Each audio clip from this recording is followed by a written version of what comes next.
आज की तमाम बड़ी खबरें नॉनस्टॉप न्यूज में। 14 लाख छात्रों के लिए बड़ी खबर है। सीबीएसई की 12वीं बोर्ड की परीक्षा रद्द कर दी गई है। आज शाम को प्रधानमंत्री नरेंद्र मोदी की अध्यक्षता में हुई बैठक में ये फैसला हुआ।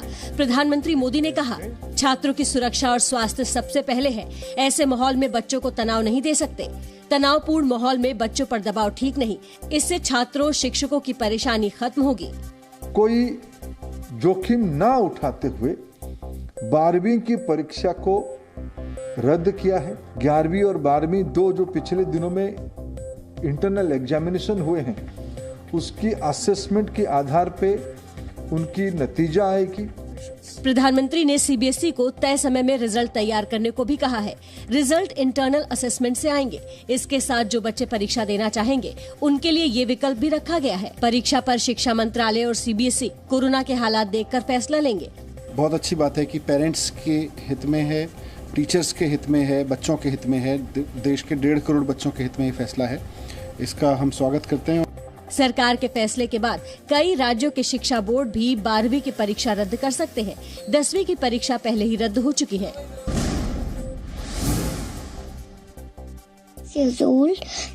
जम्मू कश्मीर में एक छोटी बच्ची की प्रधानमंत्री मोदी से की गई अपील का असर हुआ है।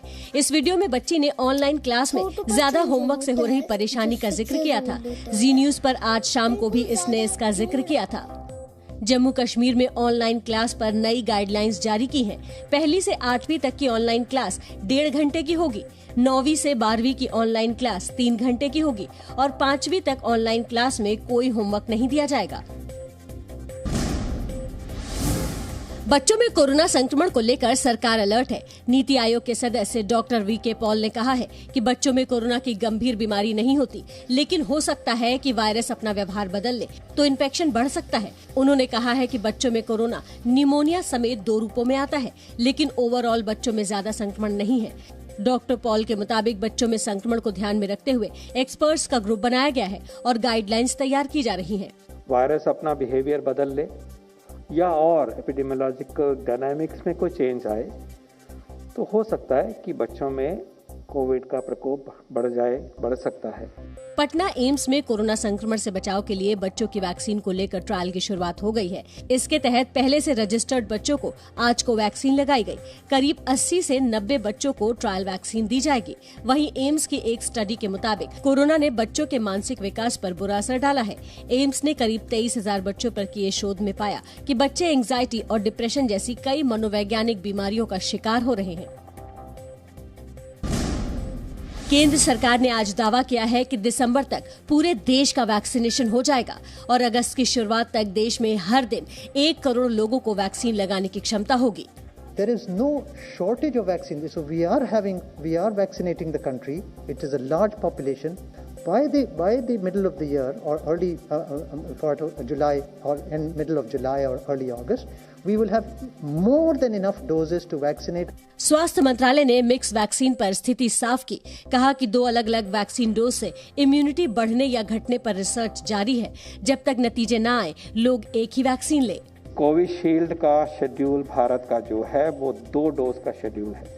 पहली डोज और फिर 12 हफ्ते पे दूसरी डोज। There is no change, there is absolutely no change. हम अपने वैक्सीनेशन कार्यक्रम को आगे बढ़ा रहे हैं। इसमें गलतफहमी पैदा नहीं करनी चाहिए। देश में मिक्स वैक्सीन का ट्रायल जल्द शुरू होना है। सरकार ने उन खबरों को खारिज किया है जिसमें कहा जा रहा है कि कोविशील्ड एक ही डोज काफी है। स्वास्थ्य मंत्रालय ने कहा लोग दोनों डोज ले। ब्लैक फंगस अब देश के 26 राज्यों में फैल चुका है। देश में इस समय करीब 20,000 ऐसे मरीज हैं जो अलग अलग शहरों के अस्पतालों में ब्लैक फंगस का इलाज करा रहे हैं। दिल्ली में ब्लैक फंगस के अब तक 944 मामले सामने आए हैं। दिल्ली हाईकोर्ट ने ब्लैक फंगस की दवा के डिस्ट्रीब्यूशन को लेकर दिल्ली सरकार से पॉलिसी बनाने को कहा। दिल्ली के मुख्यमंत्री अरविंद केजरीवाल ने दिल्ली में फंगल इन्फेक्शन से जुड़ी बड़ी जानकारी दी। उन्होंने बताया कि इस समय दिल्ली सरकार के अस्पतालों में 650 मरीज भर्ती हैं। बिहार की बात करें तो बिहार में फंगल इन्फेक्शन की चपेट में आकर अब तक 28 लोगों की मौत हो चुकी है। अकेले पटना के अस्पताल में ही 250 से ज्यादा मरीज भर्ती हैं। वायनाड से कांग्रेस सांसद राहुल गांधी ने केंद्र सरकार से ब्लैक फंगस की दवा की उपलब्धता को लेकर सवाल पूछे और मोदी सरकार पर जनता को औपचारिकताओं में फंसाए जाने का आरोप लगाया। राजस्थान सरकार ने वैक्सीन की बर्बादी के आरोपों को खारिज करते हुए बीजेपी और केंद्रीय मंत्रियों पर राजनीति करने का आरोप लगाया है। राजस्थान के स्वास्थ्य मंत्री ने केंद्रीय स्वास्थ्य मंत्री को चिट्ठी लिखकर कहा कि वैक्सीन सिर्फ 2% ही खराब हुई है। जो भी वेस्टेज होता है वो जो भारत सरकार का 4 घंटे तक खुलने के बाद वाइल उपयोग में लेने का जो निर्देश है उसी के तहत ये 2% वेस्टेज भी है। वहीं बीजेपी ने कल जयपुर में लॉकडाउन के बावजूद जनाजे में भीड़ को लेकर गहलोत सरकार को घेरा। बीजेपी ने आरोप लगाया कि सरकार संक्रमण की आशंका में भी तुष्टीकरण कर रही है। कांग्रेस पार्टी की जहां जहां सरकार होती है वहां ये तुष्टीकरण की राजनीति करते हैं और उसका एक खुला सबूत है जो राजस्थान के अंदर कल हुआ, जहां सरकार ने व्यवस्था बनाई हुई है कि दाह संस्कार के अंदर सीमित लोग ही जाएं, उसके बावजूद सरकार ने अपनी आंख बंद कर दी। जयपुर में एक समाज सेवी के जनाजे में कल 15,000 की भीड़ जुटी थी। बताया जा रहा है कि इसमें 2 कांग्रेस विधायक भी थे। पुलिस ने 9 लोगों पर महामारी एक्ट और आपदा प्रबंधन एक्ट में FIR दर्ज की है। उत्तर प्रदेश में आज से मेगा वैक्सीनेशन अभियान की शुरुआत हो गई। राज्य के सभी 75 जिलों में 18 से 44 वर्ष की उम्र के लोगों के लिए वैक्सीनेशन की शुरुआत हुई। मुख्यमंत्री योगी आदित्यनाथ ने लखनऊ में मेगा वैक्सीनेशन अभियान की शुरुआत की। मुख्यमंत्री ने लोगों से अपील कर कहा कि वो फ्री में वैक्सीन लगवाएं, इससे भागे नहीं। उत्तर प्रदेश में जून महीने में 1 करोड़ लोगों को वैक्सीन लगाने का लक्ष्य रखा गया है। सीएम योगी ने टीम 9 के अधिकारियों के साथ भी बैठक की और कोरोना कर्फ्यू से जुड़े नियमों का कड़ाई से पालन के निर्देश दिए। यूपी में पिछले 24 घंटे में कोरोना के 1497 नए मामले आए। कोरोना संक्रमण की रफ्तार में कमी आने के बाद आज से देश के कई हिस्सों में अनलॉक की शुरुआत हुई। यूपी के 64 जिलों में आज से कोरोना कर्फ्यू में कुछ छूट दी गई। इस दौरान अयोध्या में राम जन्मभूमि, हनुमानगढ़ी समेत सभी मंदिरों के कपाट खुले। संतों ने श्रद्धालुओं से बिना वैक्सीनेशन मंदिर में नहीं आने की अपील की। दिल्ली और मध्य प्रदेश में आज से कोरोना कर्फ्यू में थोड़ी राहत दी गई। दिल्ली में आंशिक लॉकडाउन को देखते हुए देसी और विदेशी शराब की होम डिलीवरी का फैसला लिया गया है। राजस्थान में भी कल से आंशिक लॉकडाउन की शुरुआत हुई। यहां 10 जून से पब्लिक ट्रांसपोर्टेशन की शुरुआत हो जाएगी। जम्मू कश्मीर में अनलॉक की प्रक्रिया शुरू हो गई है, लेकिन नाइट और वीकेंड कर्फ्यू जारी रहेंगे। देश में कोरोना संक्रमण की रफ्तार लगातार कम हो रही है। स्वास्थ्य मंत्रालय की ओर से जारी किए गए नए संक्रमण के मामलों का आंकड़ा 8 अप्रैल के बाद सबसे कम रिकॉर्ड किया गया है।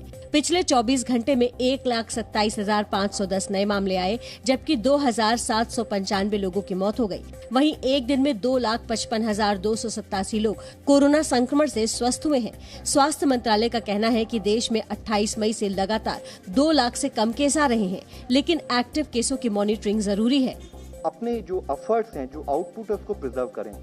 जरूरी है कि हम कोविड अप्रोप्रिएट बिहेवियर पर अपना कंटिन्यूड फोकस बनाए रखें और मिस इन्फॉर्मेशन से बचने के लिए क्रेडिबल सोर्सेज से रिक्वायर्ड इन्फॉर्मेशन के तहत बिना पैनिक हुए हम कोविड मैनेजमेंट पर काम करें। ICMR के महानिदेशक डॉक्टर बलराम भार्गव ने कहा कि लॉकडाउन का असर हुआ है, लेकिन ये लंबे वक्त का उपाय नहीं है।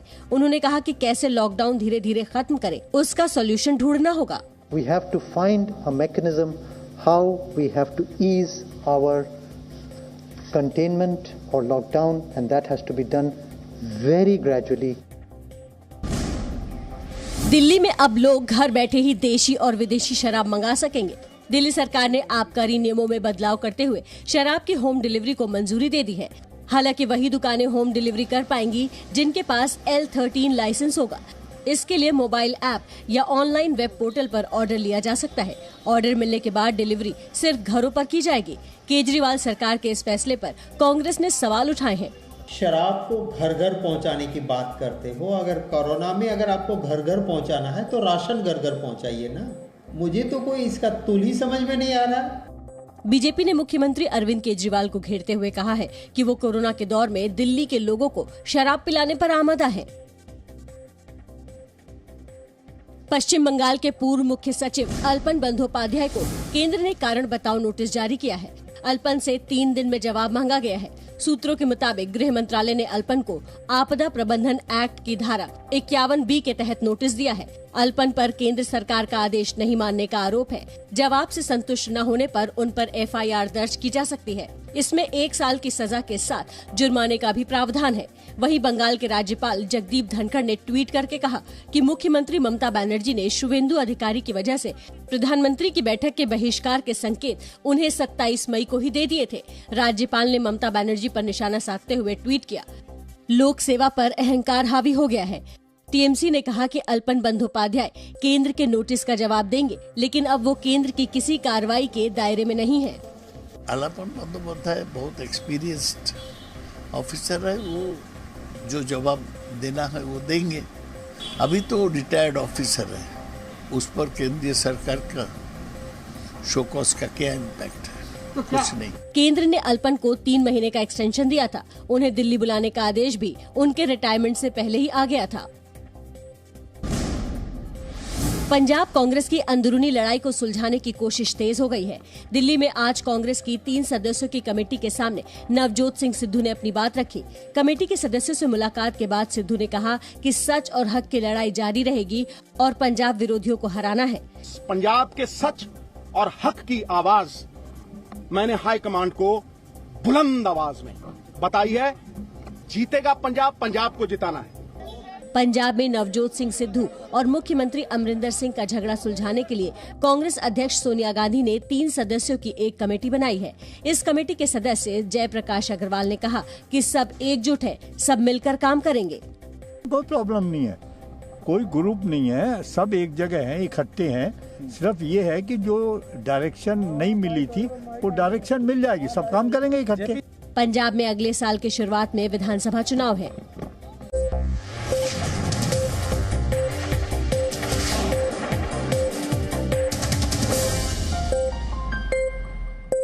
Presenting B News app, available on Google Play and App Store. Download it now.